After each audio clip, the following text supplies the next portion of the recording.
Welcome back to Fullmetal Alchemist anime review, episode number 4. I looked it up. Apparently, it's been 6 years since I covered anything related to this series.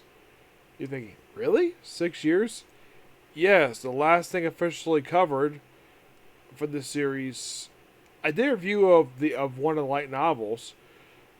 This is going to be the fourth light novel review from Alchemist. First, I reviewed Under the Fairway Sky, then Land in the Sand, and Valley of White Petals, which last one review was November of 2018, which was basically 6 years ago. Here we're reviewing the second ever of these light novels. This is The Abducted Alchemist. Yep.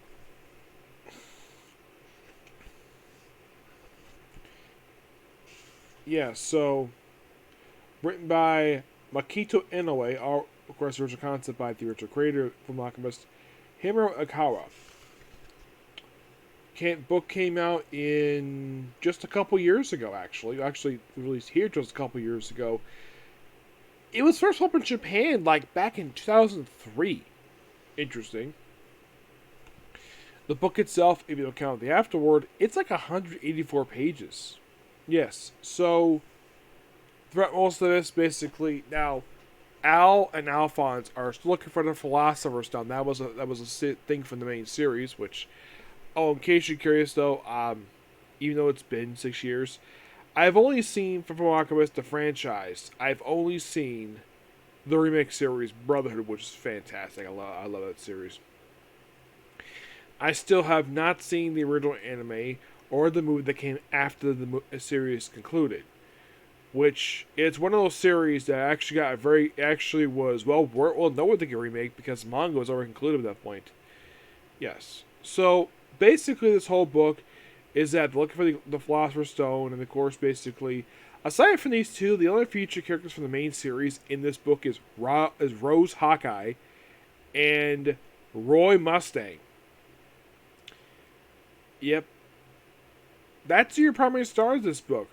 Rose in the book for a bit. She's a good supporting character. Now, it has been confirmed in the mains by the writer himself that Rose has got a thing for Roy Mustang. And apparently the whole thing of them getting it together probably did happen, but didn't happen on screen. The only character that didn't confirm their relationship with was Eric. Now, here's the thing when it comes to his dub actor. This one, Eric, Edward Alward. Now, his original dub actor, which, thank God they didn't dub over his voice, because his original dub actor, those of you may have forgotten this, Vic Mignogna was the one who voiced him in the dub, both in the original series and the remake. And from what I heard, voicing, this actually was his favorite character he ever voiced his whole career. He loved voicing this character. But basically, when I started watching the series, I didn't necessarily know this until this came out, like, the very year I was reviewing it, that there was the allegation against him, which I have since written off the fact that, despite the fact people say this stuff happened, a lot of it may not be true. And it was the whole thing, people accused him of sexual harassment. And the fact that the man is Italian, and yet I get the fact that we were uncomfortable, but yeah, he's Italian. So what? Italians have their own things they're doing, and you call that sexual harassment? Yeah, and there was also a story I heard about something called the Jelly Bean incident, where Vic stole a jelly bean supposed to go to Jay Marceri. I don't know if that's true or not. And apparently taking out one jelly bean, she accused him of sexual harassment. I have no idea this is true. This was a story I heard several years ago. I heard about this story.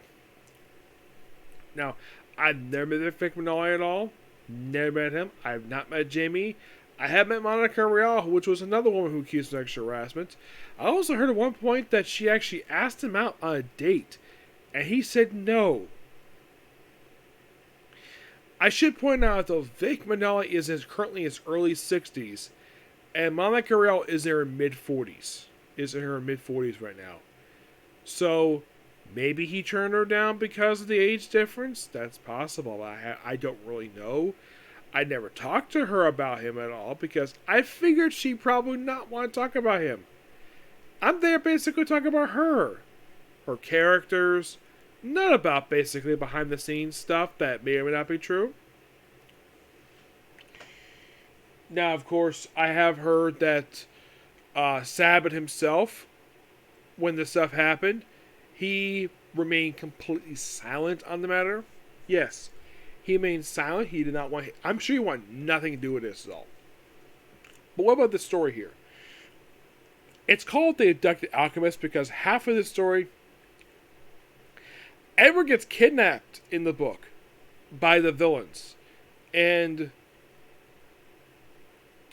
like they did bring up stuff that is mentioned in the main show, like the fact that they're state alchemists, the fact that they have, well, they do mention the show, they actually get allowance, like, basically allowed to them by the government of the series, which, the best way to describe the world of Fullmetal Alchemist, it's an ultimate version of Germany. That's the best way to describe it.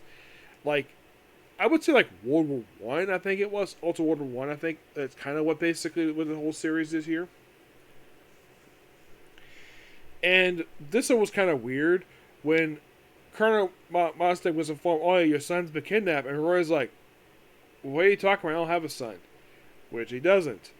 I think the kidnapper probably thought that Edward was his son because of how young he is. And the fact that, well, there was also a thing in this series of people poking fun at him because of his height. People thought he was shorter than Alphonse. They thought Alphonse was the older brother and Edward was the younger brother because he's short. Even though that he's actually the older brother. Yeah, and then when he disappears, Alphonse takes over the lead role. But it's a pretty good book for what it is. Now, yes, I did talk about basically Vignolia stuff, but it's related to the guy who voices him. But it's a good book. Would I recommend it reads from Alchemist? Yes. Definitely. Still got a while to go. As for review more, who knows? This is the first year I've done in 6 years. Yeah, the first few books I checked out from the library. This one I purchased. Yes, I bought this thing. If you're curious, how much was this book? $10.99. You're like, what? Yeah, $11. You're like, that's cheap. Well, it's Viz Media. They sell stuff basically very affordable prices to people. Unlike other companies, basically, who tend to basically charge outrageous prices for books. Like, I've seen some paperbacks from Marvel where, like, because it's thick, let's charge about $30 for the damn thing. And it's not even Epic Collection. Yes, Marvel would do this if a book contains, like, more than 6 issues. Let's charge $30 damn thing. Yeah. But that's something else altogether. Okay, so that's pretty much a particular review. Please be sure to like, comment, subscribe, turn notifications, and join the dislike button. Next up is a Comic Corner. Okay, next video. Bye.